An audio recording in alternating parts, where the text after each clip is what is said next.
certainly become pretty rough these days, hasn't it? I mean, and indeed we saw that this week, and we're going to no doubt come on to that. But just the way this discourse on social media and the nastiness of it, and the lack of any decency and courtesy and manners, it just leaves me in despair at times. I'll put you down for a copy of the book, Mike. Thank you. We need to start. I thought that would earn it. We need to start prescribing your book, Raf, along with some sort of like meditation or something. And Rachel, what about you? Because you've been covering politics for a long time as well. I mean, you know, just from a personal point of view, you must get your fair share of abuse on social media, and everything is so, you know, polarised at the moment. How do you navigate that all?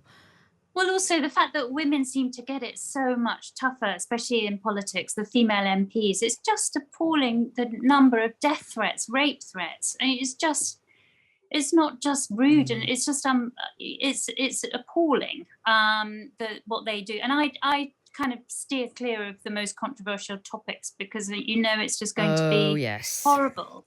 Yes. But the worst, you know who are going to be the worst offenders? It was the Corbynistas at one point, the Scottish nationalists.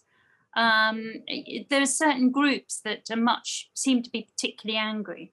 I think, to be honest, there are those groups now pretty much in all of the sort of camps on the most sort of controversial issues. I mean, you can have a pile-on about literally anything these days. That has been really sharply in focus over the last, you know, the tail end of last week into this week, with these Labour attack adverts on social media. The most controversial one claiming that Rishi Sunak, big picture of Rishi Sunak, saying, the Labour advert basically saying that Rishi Sunak didn't think that adults convicted of child sexual assault should go to prison. Now, a lot of controversy about this, a big old stooshy on social media and on the airwaves. Keir Starmer very much doubled down on the campaign, saying, listen, I stand by every single word of this.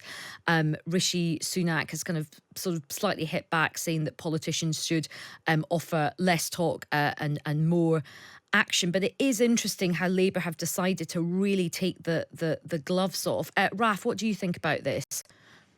Well, look, I understand what it is Labour sort of think they're trying to do here, and the generous interpretation of it is that their concern is that after, you know, so many years of Conservative government, after sort of the Liz Truss episode, absolutely disastrous for the Tories, there's this worry that somehow Rishi Sunak will sweep in and get to reset the dial to zero and pretend that somehow this is a whole new government, whole new administration, and everything that went before it is not his fault. And it's very important for Labour, because Rishi Sunak is more popular than the Conservative Party, to make sure that come an election, people are voting against the Conservatives and Rishi Sunak.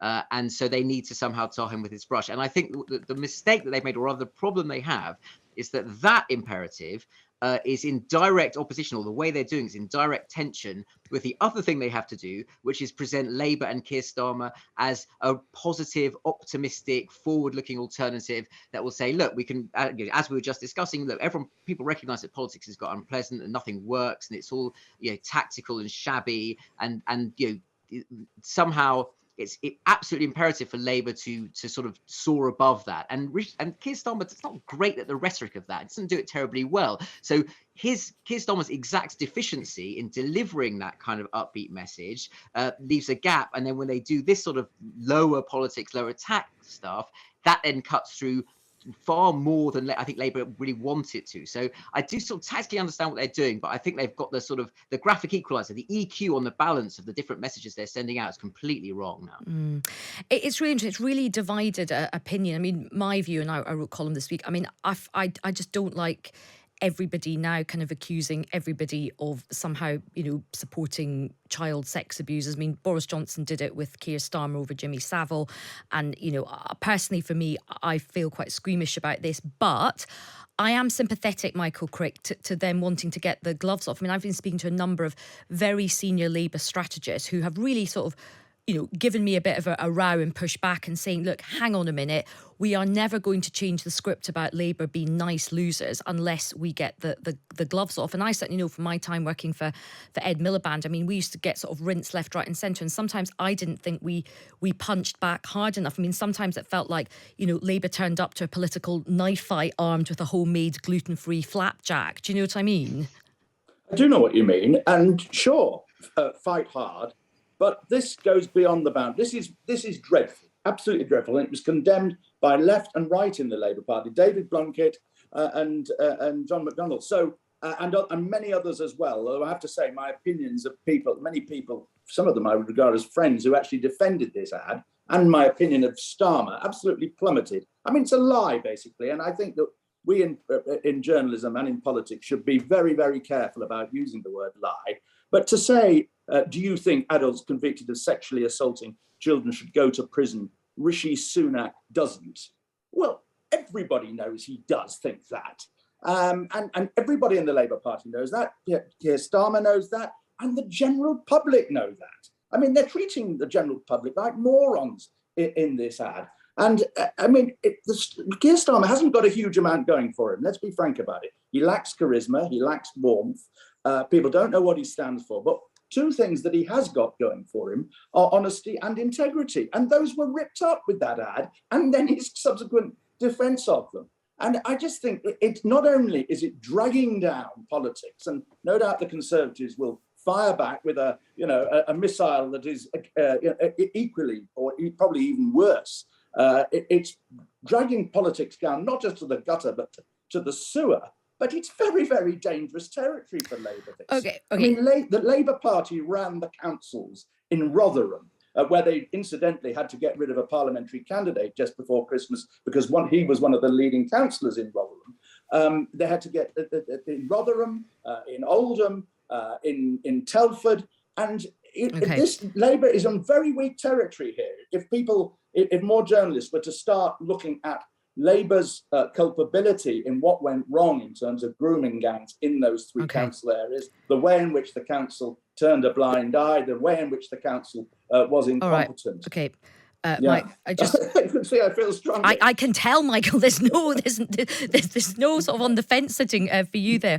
Yeah. But I mean, Rachel. I mean, again, the pushback that I've certainly had from senior people within the Labour Party is, look, don't kid yourself that by doing this advert somehow it's going if we hadn't done these adverts, that would have insulated us from what is going to be like really vicious attacks from the Conservative Party. And actually, it might not be pleasant to the soft left, but sometimes you've got to get the gloves off. You've got to get down and dirty, and you've got to throw punches. And it's not particularly edifying.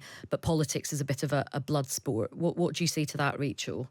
Well, the problem is it's mutually assured destruction if you're not careful, isn't it? So, I mean, I've had those conversations too. And what's fascinating to me is that the senior Labour strategists are thrilled by the way this has played out. They're absolutely delighted that there's been a big fuss about these adverts.